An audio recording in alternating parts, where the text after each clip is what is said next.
సినీ నిర్మాత బండ్ల గణేష్ ఎప్పుడూ కూడా వార్తల్లో నిలుస్తూ ఉంటారు. సంచలన వ్యాఖ్యలు వేస్తూ ఆయన అయితే మాత్రం వార్తల్లో ఎప్పుడూ నిలుస్తూ ఉంటారు. అయితే ఉన్నది ఉన్నట్లుగా ఆయన చెప్తూ ఉంటారు. ఏదైనా అభిమానం ఉందంటే ఆయన మనసులోని మాట బయటకు చెప్తున్నారు. అదే కోవలోనే గబ్బర్ సింగ్ రిలీజ్ సందర్భంగా ఆయన కొన్ని వ్యాఖ్యలు చేశారు. పవన్ కళ్యాణ్ అంటే నాకు అమితమైనటువంటి ప్రేమ, ఆయన సినిమాలు చేయాలని చెప్పేసి చెప్పడం జరిగింది. అలాగే అంటే సినిమాలు ఆపొద్దు పవన్ కళ్యాణ్, ఆయనకి అదే ఆదాయం, ఆయన దగ్గర డబ్బులు ఎప్పుడూ ఉండవు, ఉన్న డబ్బులను కూడా ప్రజలకు పంచిపెడతారు. కాబట్టి ఆదాయం కావాలంటే ఆయనకి సినిమాలే ముఖ్యం. కాబట్టి సంవత్సరానికి 2 సంవత్సరాలకి సినిమా అయినా రిలీజ్ చేయాలి అని చెప్పేసి బండ్ల గణేష్ అయితే మాత్రం కొన్ని కీలకమైనటువంటి వ్యాఖ్యలు చేశారు.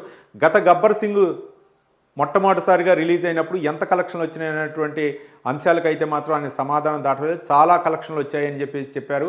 భవిష్యత్తులో పవన్ కళ్యాణ్ ముఖ్యమంత్రి కావాలని నా కోరిక అని చెప్పారు. మరి మీరు ఏ పార్టీలో ఉన్నారు అని అడిగితే నేను కాంగ్రెస్లో ఉన్నానని చెప్పేసి బండ్ల గణేష్ చెప్పడం జరిగింది. కాంగ్రెస్లో ఉంటూ పవన్ కళ్యాణ్ని పొగుడుతుండటం అనేది ఇప్పుడు వార్తలో నిలిచింది. మరోపక్క ఆంధ్రప్రదేశ్లో అయితే భవిష్యత్తులో ఎప్పటికైనా సరే పవన్ కళ్యాణ్ సీఎం అవుతారని చెప్పేసి ఆయన ఆశాభావం వ్యక్తం చేశారు. ముఖ్యంగా తెలంగాణ జనసేన పార్టీకి నాయకత్వం వహించగా అని చెప్పేసి కొందరు జర్నలిస్టు ప్రశ్నించారు. కానీ నేను ఎప్పుడు కూడా కాంగ్రెస్లోనే ఉంటాను, కాంగ్రెస్ ఎప్పుడు చల్లగా ఉండాలా, ప్రధాని రాహుల్ గాంధీ కావాలని నేను కోరుకుంటున్నానని చెప్పేసి తన మనసులోని మాట అయితే చెప్పారు.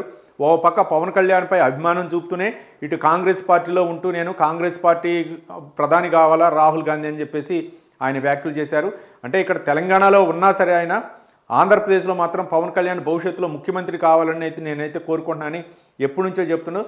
మరోపక్క తన వ్యాపారాలు, కోళ్ల వ్యాపారం అవ్వచ్చు, సినిమా వ్యాపారం అవ్వచ్చు, అవి అయితే చల్లగా ఉండాలా, నేను వీటిలోనే రాణిస్తాను, నాకైతే రాజకీయాలు అవసరం లేదు, పవన్ కళ్యాణ్ భవిష్యత్తులో ముఖ్యమంత్రి కావాలని కోరుకుంటున్నా అని చెప్పేసి బండ్ల గణేష్ వ్యాఖ్యానించారు.